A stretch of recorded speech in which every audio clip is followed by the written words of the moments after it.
दूधसागर लोहमार्गावर घसरली मालवाहू ट्रेन।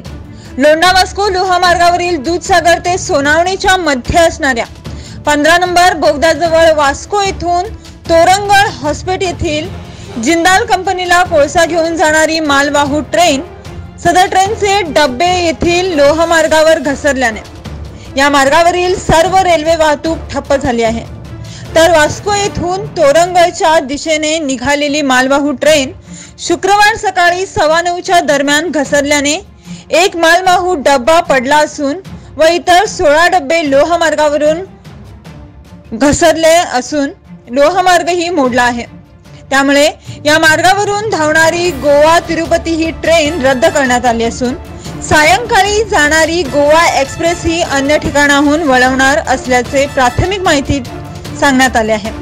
तर रेल्वे विभागाचे अधिकारी घटनास्थळी दाखल झाले असून आता सदर मार्ग मोकळा करण्याच्या कामाला सुरुवात करण्यात येणार आहे। समर्थ वार्ताच्या ताज्या घडामोडी पाहण्यासाठी आमच्या चॅनलला सबस्क्राइब करा।